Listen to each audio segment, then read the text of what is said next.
ce que notre mère a été pour nous. Mais pénétrons plus avant dans le cœur de notre mère et examinons ce qu'elle a été, non pas pour tous ses enfants en général, mais pour toi en particulier. Parmi tant de créatures humaines qui ont existé ou qui existeront, un nombre restreint seulement reçoit réellement en soi la vie de Jésus. Quant à toi, tu as été régénéré par le baptême, tu es devenu frère de Jésus, enfant de Marie. Pourquoi as-tu été préféré à tant d'autres? Tu dois examiner ce point avec une particulière attention. Sans cela, tu ne comprendras pas ce que ta mère a été et continue d'être pour toi.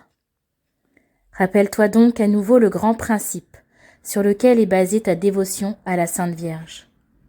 La Divine Mère engendre le Christ Rédempteur, le premier-né, le chef du corps dont tu es membre. Donc, si ce Jésus naît d'elle, tous ceux qui sont une partie de Jésus naissent aussi d'elle nécessairement. Mais Jésus n'est né d'elle que grâce à son consentement. Donc, aucun de ses membres ne naîtra d'elle sans ce même consentement. Nous ne devenons frères de Jésus et enfants de Marie que parce que son cœur maternel l'a désiré, voulu, demandé. Comme cette vérité doit te pénétrer d'amour et de reconnaissance. Dans ces millions d'enfants qu'elle a portés dans son sein, tu es une unité et ta mère t'a distingué entre tous, t'a choisi personnellement, t'a aimé comme si elle n'avait t'a aimé que toi. Ces rapports de maternité avec toi ne sont pas des rapports abstraits, vagues et généraux. Ils sont concrets, précis, individuels. Ta mère n'est pas semblable à cette reine très bonne, sans doute, pour tous ses sujets, et dont tous vantent la douceur, mais qui ne saurait connaître personnellement tous ses sujets et qu'on n'approche pas à volonté. Non, elle est une mère dans toute la force du terme. Elle a pour toi personnellement plus de tendresse que ton cœur d'enfant ne peut en rêver. La mère d'ici-bas ne néglige aucun de ses enfants. Elle les aime et elle les aime tous. Elle veut que chacun l'entoure de tendresse et lui confie ses joies et ses peines. Mais cet amour n'est qu'une pâle image de celui de Marie. De même que Dieu, en créant le Père terrestre, n'a fait que copier d'une façon lointaine son propre amour, ainsi, en créant la mère, il n'a crayonné qu'une faible esquisse du cœur de la Sainte Vierge. C'est elle qui est le modèle, la mère terrestre n'est qu'une imparfaite copie. Nous avons vécu en elle avant d'exister. Longtemps à l'avance, avec une joyeuse attente, elle a préparé dans son cœur maternel notre berceau. Elle a éprouvé à notre sujet des joies ineffables et des angoisses indicibles. Combien d'êtres humains, exposés à des accidents si divers et à tant de caprices d'un vouloir humain, périssent sans avoir vu la lumière du jour. Mais sur toi, Marie a veillé, avec un amour spécial. Elle t'a donné des parents consciencieux, elle a écarté de toi les dangers. Elle est entrée dans des détails minutieux pour te donner le bonheur de naître et ensuite d'être régénérée dans les eaux du baptême.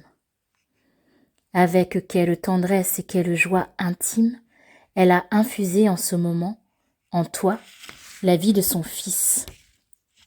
T'a pressé sur son cœur maternel et t'a présenté au Père céleste comme son enfant bien-aimé. Si nous savions comprendre à quel point nous avons été l'objet de la sollicitude de notre céleste Mère. Puis sont venues pour toi les premières années où l'enfant ne jouit pas encore de l'usage de la raison. Tu étais dépositaire d'un immense trésor, mais tu le portais inconsciemment. La grâce que tu possédais déjà contenait en germe tous les linéaments de ta future sainteté. Comme ce premier âge est important pour l'avenir. La vie ultérieure va dépendre pour une grande partie du milieu dans lequel la première jeunesse s'est écoulée, des paroles entendues, des exemples observés.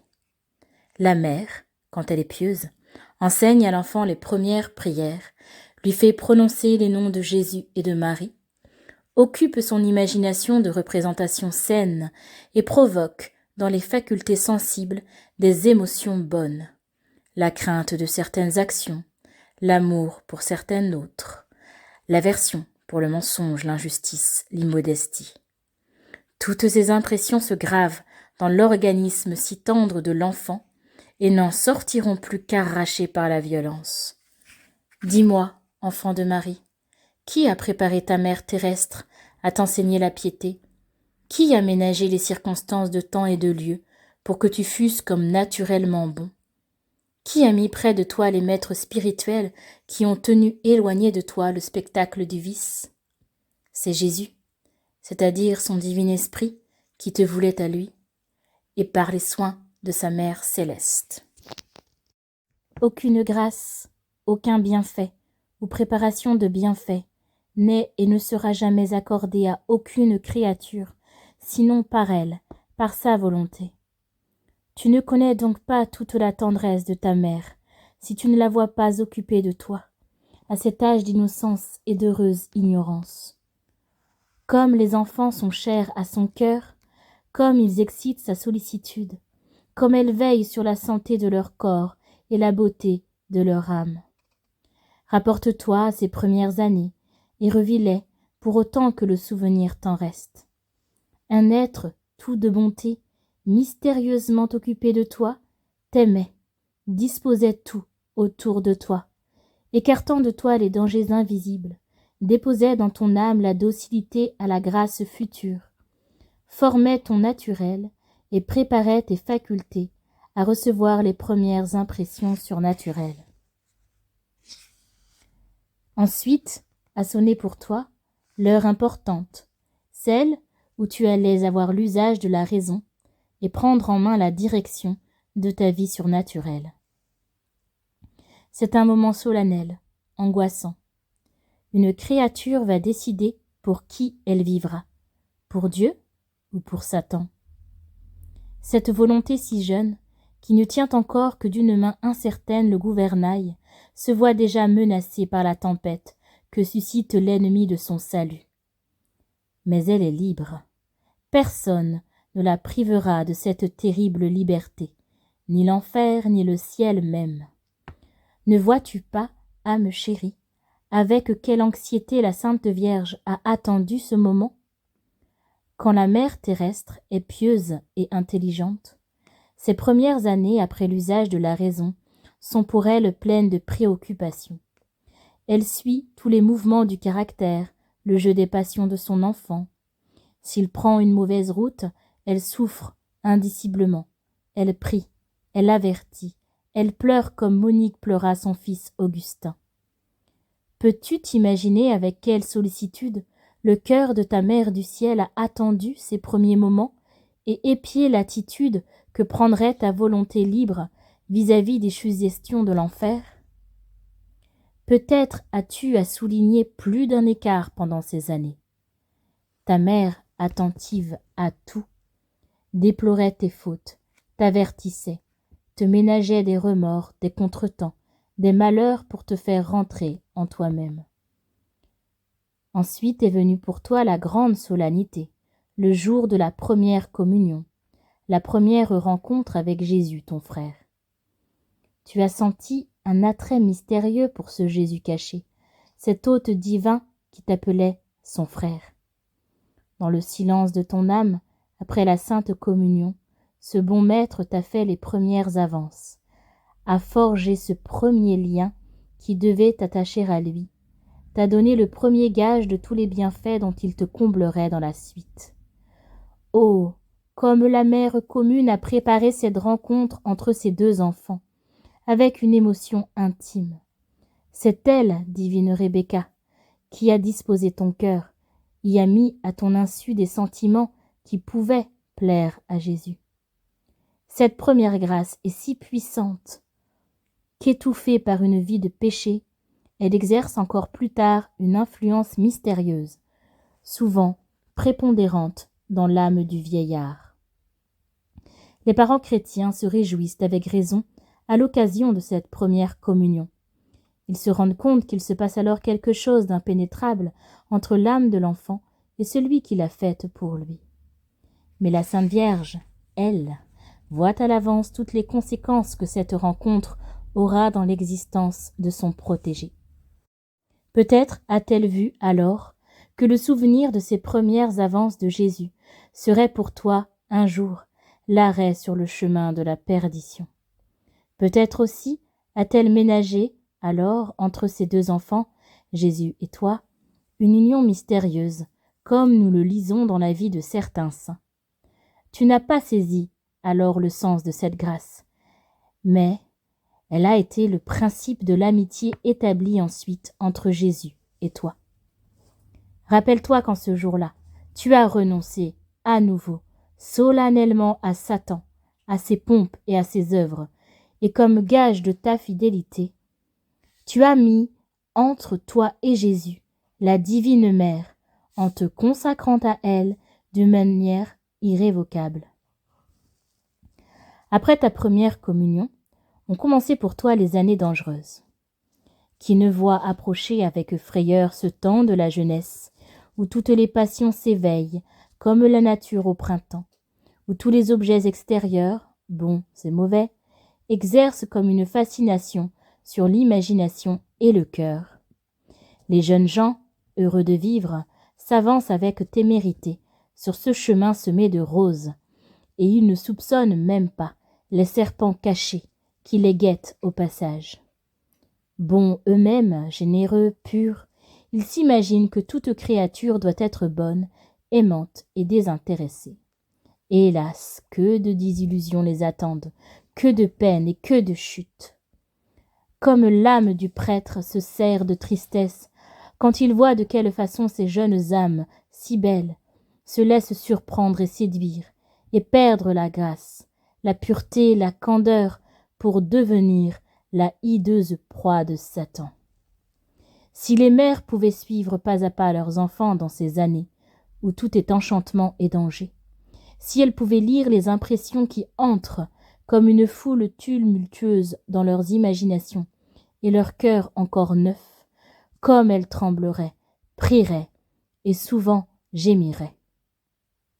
Ce que ta mère terrestre n'a pu constater, ta mère du ciel, elle, l'a vu. Et tu ne comprendras jamais que de soucis tu lui as causés. Elle a suivi pendant ces années toutes tes démarches et surveillé tous tes sentiments. Au moment difficile, elle t'a suggéré des pensées contraires au péché. Elle a excité en toi des appréhensions qui devaient t'éloigner de l'abîme. Elle a fermé tes yeux, qui sans cela se seraient laissés aller à bien des attraits coupables. Et dans certaines occasions dangereuses, elle t'a comme aveuglé et rendu insensible, et tu as passé à travers le feu sans brûler. Quand tu te rappelles maintenant dans quelle séduction tu t'es trouvé, tu es frappé d'étonnement. Si la même occasion se présentait maintenant, après de longues années de vie pieuse, tu ne te sentirais pas la force de résister.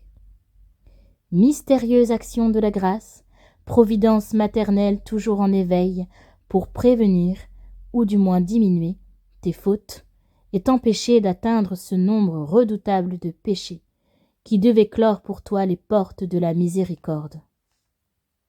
Mais que de fois tu as fermé l'oreille à la voix de la grâce et t'es précipité dans le péché. Alors la Vierge, ta mère affligée, mais tendre et vigilante, t'a obtenu la grâce du remords, celle de la prière et du regret, celle enfin de l'aveu sincère. Combien de fois cette triste histoire de ta chute et de ton pardon s'est-elle répétée? C'est ton secret. Mais si tu as été longtemps et fréquemment pécheur, tu as été l'objet d'une particulière et douloureuse tendresse de la part de la Mère Céleste. Enfin est arrivé le moment de ton retour définitif à Jésus. Du moins j'espère que cette heure a déjà sonné pour toi. Tu as retrouvé ton Père après une longue et coupable absence en pays étranger. Tu es redevenu son fils après avoir volontairement servi comme esclave chez l'ennemi de ton Père. La misère et la honte t'ont ouvert les yeux et t'ont ramené près de ton doux maître. Dis-moi, qui a hâté ce moment? Qui t'a fait trouver ignominieux le joug de la passion? Qui a gardé dans ton cœur le germe de la confiance en Jésus? Qui a disposé ton Père à être bon pour toi, à te pardonner encore? Qui a reculé pour toi le moment d'une éternelle mais juste punition? Mère chérie, on ne saura qu'au ciel le nombre de malheureux condamnés à l'enfer et arrachés par vous à la justice de Dieu. Ne suis-je pas de ce nombre? L'éternité me dira si peut-être déjà la sentence était portée. Mais votre douce main s'est posée sur celle de Jésus, et il a cédé et retardé encore l'échéance du châtiment. En tout cas, vous m'avez préservé de chutes innombrables, dans lesquelles ma faiblesse, ma présomption et ma passion auraient dû me précipiter. Le moment de la conversion n'a pas été le même pour tous. Saint Augustin, Saint Camille de Lélis, Sainte Marguerite de Cortone ont passé loin de Dieu une grande partie de leur vie. Quelques âmes ont été si puissamment prises par la grâce que leur retour définitif mérite à peine ce nom. D'autres ont été poursuivis par la miséricorde et après des années de résistance consciente et voulue, ont été terrassés par un miracle de la grâce. Mais quel que soit le genre de conversion, et à quelque moment que se produise le retour définitif, c'est toujours la Vierge toute bonne, la Mère céleste, qui en est l'instrument. Nous le savons, non seulement par la doctrine générale de l'Église, mais par l'histoire des saints et par notre propre histoire. La Sainte Vierge a su jeter dans l'âme, au temps de l'enfance et de la jeunesse, certaines dévotions, certains besoins de recourir à elle, certains attraits pour réciter l'Ave Maria. Ces sentiments n'ont pas totalement disparu au temps de l'infidélité ou de l'indifférence. C'est bien par leurs moyens que Marie s'attache à ses enfants, alors même que leur intelligence et leur cœur s'égarent quelque temps. Au moment opportun, sous la douce chaleur de sa maternelle assistance, cette humble semence lève et produit son fruit. Oh, quelle reconnaissance nous devons à la Divine Mère d'avoir fixé un moment dans notre vie, qui serait son moment, et le temps du triomphe définitif de Jésus dans notre âme. Ne croyons pas, dans une folle témérité, que nous n'avons pas eu besoin de cette grâce triomphante. Si notre vie a été bonne, sa bonté a été pendant longtemps inconsciente, et quand nous avons dû définitivement choisir entre Jésus, la vie parfaite d'une part, et la vie du monde d'un autre, nous avons été invisiblement assistés par notre bonne mère. Ne croyons pas davantage que maintenant nous soyons affermis dans la vertu, ou qu'une fois attirés à Jésus, nous soyons déjà en sûreté. Hélas non, la Sainte Vierge doit nous procurer à chaque instant sa protection spéciale.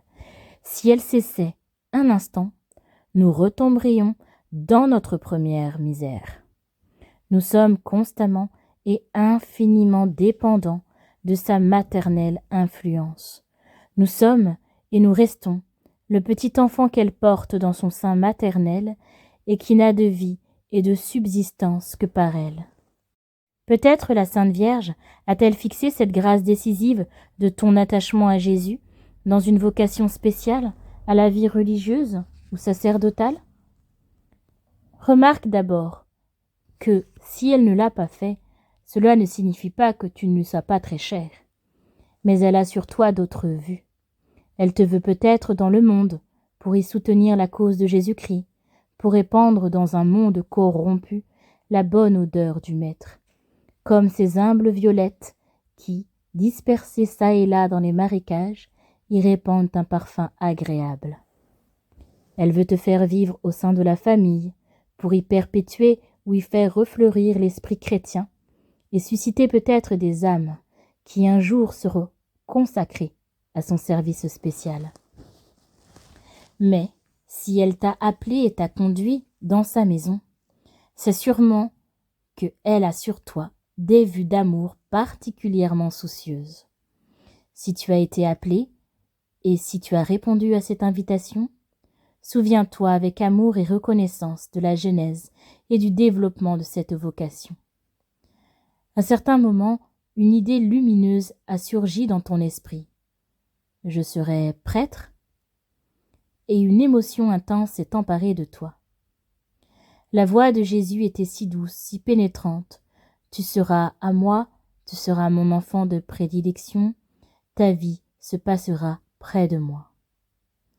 En même temps, tu t'es senti une décision et une force d'âme étonnante. Tu as eu le courage de briser tes chaînes, de dire adieu à une famille chrétienne et de t'enfermer dans la maison du Seigneur. Rappelle-toi comment, en ce temps-là, tu priais la Sainte Vierge pour qu'elle t'aidât à exécuter ce doux dessein. Comment tu te sentais attiré vers elle d'une manière si douce. Elle te tenait par la main, elle te conduisait elle-même devant ces images pour que tu lui recommandasses ta vocation. Elle disposait tes proches pour qu'ils ne missent point obstacle à sa volonté. Et que d'autres secrètes influences elle a mises en jeu, que de mystérieux ressorts elle a dû faire jouer pour que tu restasses ferme dans une si héroïque résolution. Mais je ne puis citer qu'un mode de vocation. La bonne mère de nos âmes a 1000 moyens différents pour attirer les cœurs à Jésus. L'histoire de la vocation diffère d'âme à âme, cependant, toutes ont un point commun, la douce et décisive influence de la Sainte Vierge. Et maintenant, tu aimes Jésus? Tu le sers dans son sanctuaire? Tu es devenu un centre de grâce peut-être inconscient pour d'autres protégés de la Sainte Vierge? Tu t'efforces de croître en Jésus, mais sache que tout ce travail de ta croissance spirituelle se passe au sein de ta divine mère et sous sa continuelle influence.